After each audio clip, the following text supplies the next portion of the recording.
के सोनवर्षा राज प्रखंड स्थित एमएचएम महाविद्यालय का 53वां स्थापना दिवस धूमधाम से मनाया गया, जिसका विधिवत उद्घाटन भूपेंद्र नारायण मंडल विश्वविद्यालय के प्रतिकुलपति प्रोफेसर डॉक्टर आभा सिंह, पूर्व प्राचार्य डॉक्टर के.एस. ओझा, प्राचार्य डॉक्टर उपेंद्र पंडित सहित अन्य लोगों ने दीप प्रज्वलित कर किया। वही कार्यक्रम की शुरुआत की छात्राओं ने स्वागत में सरस्वती वंदना से किया। महाविद्यालय प्राचार्य सहित अन्य कर्मियों ने अतिथियों को पाग, चादर और चंडिका भगवती स्थान मोमेंटो भेंट किया।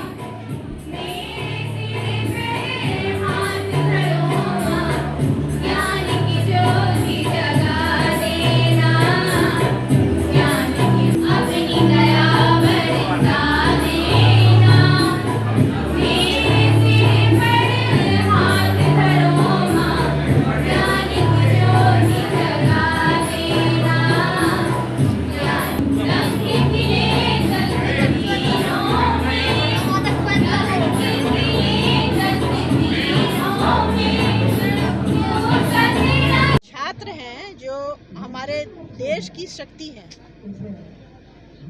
छात्र का ये अधिकार है कि अपनी बात अधिकारियों तक पहुंचाएं।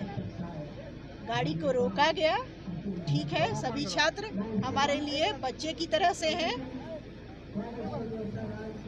वो लोग ज्यादा ध्यान आकर्षित करना चाह रहे थे अधिकारियों का, और थोड़ा सा मुझे लगता है कि छात्रगण थोड़ा भ्रमित भी है, और जिस तरह से गाड़ी को रोका गया उसकी मुझे लगता है कोई आवश्यकता नहीं थी, इसलिए क्योंकि किसी भी समस्या का समाधान मोबोक्रेसी के द्वारा नहीं होता है, भीड़ तंत्र के द्वारा नहीं होता है, और कोई भी वार्ता सड़क पर खड़े होकर के नहीं होती है। मैंने आरंभ में ही कहा था कि आप चलें और हम लोग बैठ कर के बात कर लें, लेकिन पता नहीं क्या कारण था कि छात्रगण उसके लिए तैयार नहीं हो रहे थे। और खैर, लोकतंत्र में ये सब तरह की बातें होती हैं, कोई बात नहीं, लेकिन मुझे इस बात की खुशी है कि छात्रों ने अपनी सीमा नहीं लांघी, और अंत भला तो सब भला। धन्यवाद। छात्रों के मांग को किस प्रकार आप देख रहे हैं? क्या चीज? छात्र का जो मांग है अभी, उसको आप यूनिवर्सिटी में किस प्रकार देख रहे हैं? छात्रों की मांग जो है, थोड़ा सा हमारे छात्र मिस इन्फॉर्म्ड हैं। देखिए, कोई भी काम करते हैं ना, तो हमको पूरी तरह से उसकी जानकारी होनी चाहिए।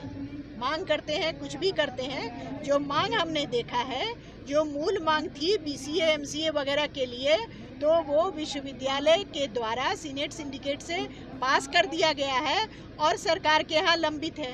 तो उसमें, और इसकी जानकारी लगातार छात्रों को दी जा रही थी।